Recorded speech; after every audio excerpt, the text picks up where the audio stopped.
Hi SQL on FHIR Working Group, this is John Grimes.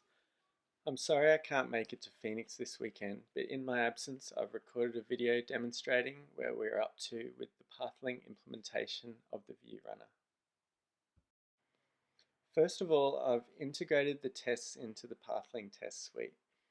It has been brought in as a Git submodule, and there's a test runner that will bring in all the tests in that directory and run them.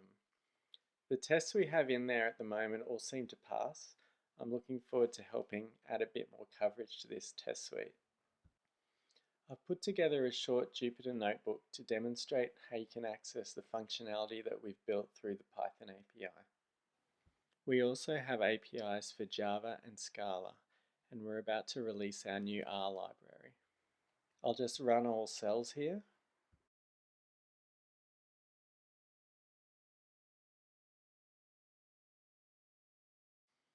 We're loading FHIR data from a directory containing ND-JSON files. This is what the directory looks like. This is about 1,500 patients that have been generated by Cynthia. We also support other types of data sources, including bundles, individual resources, Parquet, Delta Lake, and even streaming sources such as Kafka. You can also load data from Amazon S3, relational databases, and all of the other sources supported by Spark. Once you've loaded the data source, you can ask it to provide you with the resource types that are available.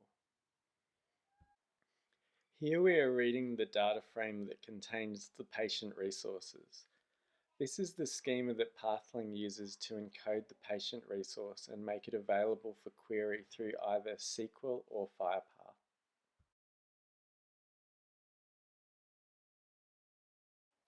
So onto the SQL on FHIR part.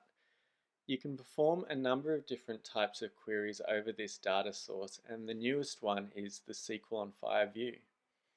This is one of the views from our test suite. The result is a data frame, which I have converted into a pandas data frame so that it displays nicely in the notebook. Here's the schema of the result.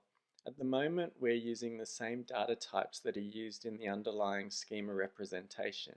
For example, a FHIR date string to represent a date. I think we could possibly change this to use more friendly types in this context, and date is one example of that. We could also add support for the type hints that we have discussed, delivered through the tags element that we have defined within the spec. When you give Pathling a view definition, it will give you back a data frame, but it will not actually execute it until you collect the result.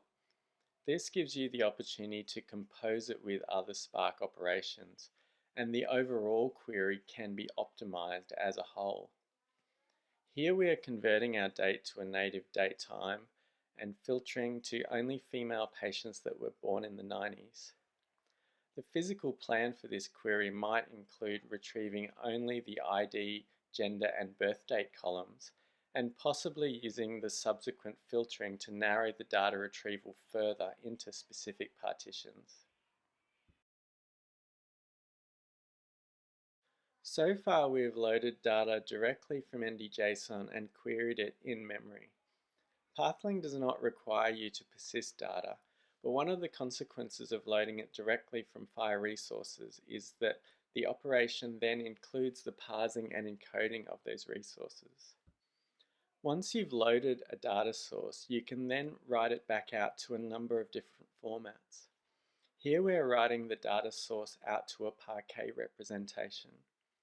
Parquet is much more efficient to query over, as it is already in the target schema, and it also includes features that enable query optimizations and minimize I/O.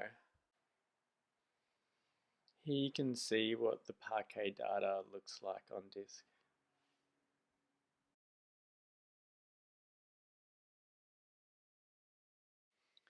Now we can read the Parquet data source back in and run another query over it. You can also write to other formats supported by Spark, like CSV. as long as the result data frame is confined to simple data types. Here's where it has been written out to, and we should be able to open that in Excel.